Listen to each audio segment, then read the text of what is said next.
Sorry. I just got excited. Star Wars The Clone Wars is finally getting a proper sequel in the form of Star Wars The Bad Batch, something that has us well and truly hyped.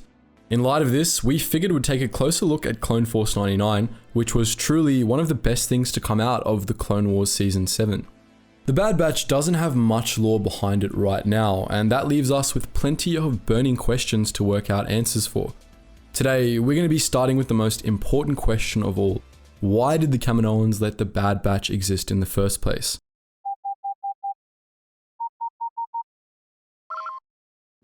Attention, Sergeant on deck! Now, stop typing for just a moment because we're well aware that the Kaminoans started the Bad Batch program because of 99, hence the unit's name. But that doesn't answer our question. The clones grown for the Grand Army of the Republic were all grown for 10 years, and there was only about a year or so between 99's death in the defense of Kamino and the battle for Anaxis. The Kaminoans would have noticed that these clones were defective long before the outbreak of the Clone Wars, never mind the death of 99. No, someone saved their skins long before the Bad Batch program began. But before we delve into that, let's take a quick look at Clone Force 99. The Bad Batch was a clone commando squad, part of the Republic Special Operations Brigade. Like other commando squads, they typically worked alone, but they were known to have worked a few times with Commander Cody of the 7th Sky Corps, enough to develop a mutual respect for the veteran commander. They appeared to be largely independent of the command chain, and they had their own unique ship, the Havoc Marauder. The Bad Batch was composed of a sergeant, a slicer, a weapons specialist, and a sniper, respectively named Boss, Fixer, Scorch, and Sev. Sorry, we mean Hunter, Tech, Wrecker, and Crosshair. The 4 commandos of Clone Force 99 were all genetically aberrant, but in ways the Kaminoans considered desirable. Hunter was sensitive to electromagnetic signals. Crosshair had extremely good vision and reflexes, Tech was a natural genius, and Wrecker appears to have binged on steroids when he was younger. Their unique skill sets made the Bad Batch a highly unorthodox unit, which of course was a major asset for the Republic. However, the usefulness of those sorts of aberrations might not necessarily have been evident to the Kaminoans. As we've mentioned in many earlier episodes, the Kaminoans were ruthless eugenicists, and they had little to no tolerance for so-called defective clones. Even when aberrations might have proved useful, they still saw them as defects and dangerous as a result.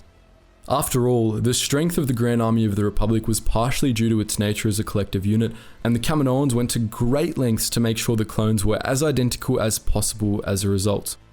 Clones who fell below Kaminoan standards, or clones who had noticeable aberrations, were almost always euthanized.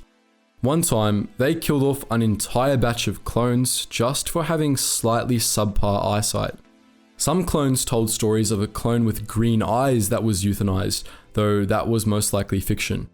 When the Jedi took charge of the GAR, they put a stop to this, and the Kaminoans instead started assigning defective clones to janitorial duties, as was the case for 99.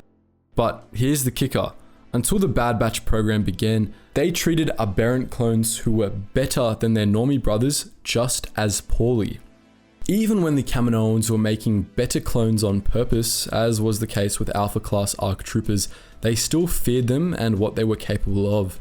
And as a result, they actually put the first ARCs in stasis after their training was complete. When stronger clones emerged accidentally, as was the case for the Null Class ARC troopers, they were far less charitable.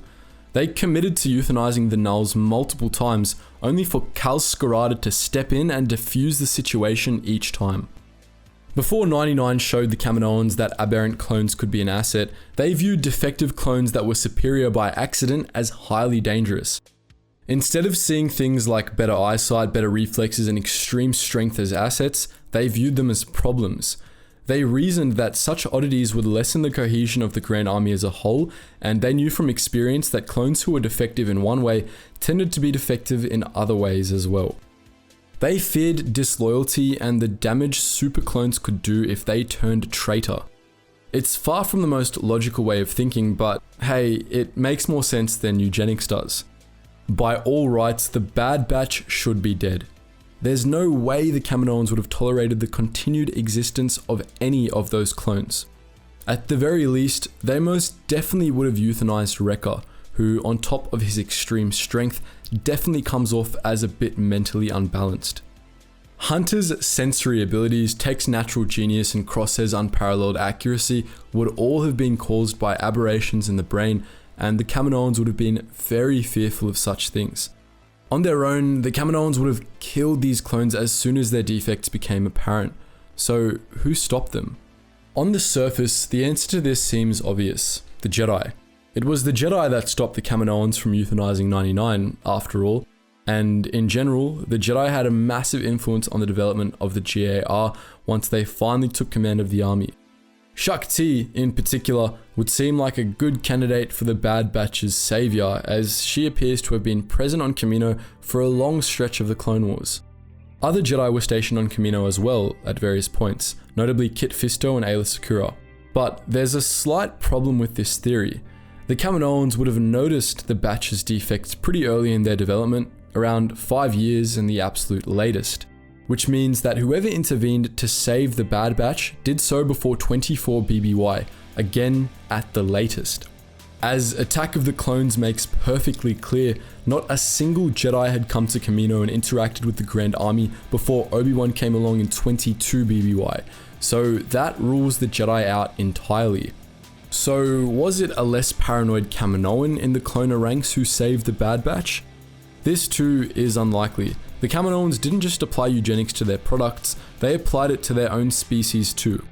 Kaminoans who were reputable enough to become cloners wouldn't have had much sympathy for defectives, even if they weren't as sociopathic as their colleagues tended to be. One Kaminoan, Torn Wei, was known to be generally sympathetic toward clones, but even she was on board with the euthanization of aberrant individuals. All Kaminoans were, since it had been commonplace within their own species for thousands of years. Thus, it's doubtful that one of them decided to spare the Bad Batch. There aren't any other potential saviors in canon that we know of, but legends might have an answer for us. Most likely, the Bad Batch was saved by one of the Cuy Val Dar, the Mandalorian trainers recruited by Jango Fett to train clone commandos. The Cuy Val Dar began training commandos from an early age, and thus it's highly possible that they could have become acquainted with the future members of the Bad Batch before their aberrant traits became apparent. Clone Force 99 was, after all, a clone commando unit, and while it's possible that Hunter and the gang started out as regular clones, there's nothing to suggest they weren't clone commandos from the start. As we've discussed in an earlier video about the Cuy Val Dar, a number of the Mandalorians brought on to train commandos saw their trainees as their sons, and while they put their men through harsh programs, they still cared deeply for them. Cal Scarada and Rev Bralor were the most well-known members of the Cuy Val Dar to fall into this category. Scarada's clones actually called him Cull Buia or Papa Cull, while Bralor's men were known to have seen her as a mother.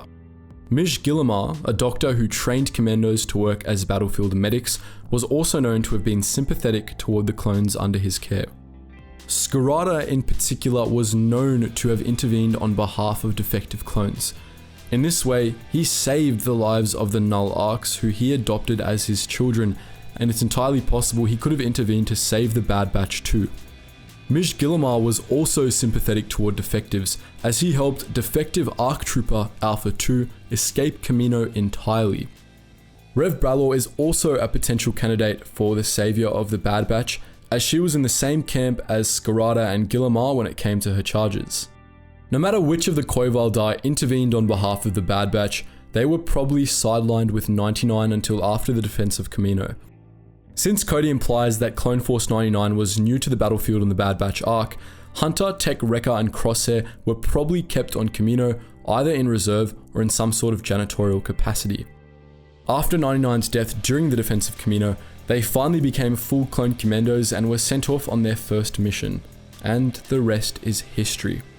But what do you guys think? Do you have any theories of your own, and do you agree with our one? Let us know in the comment section below.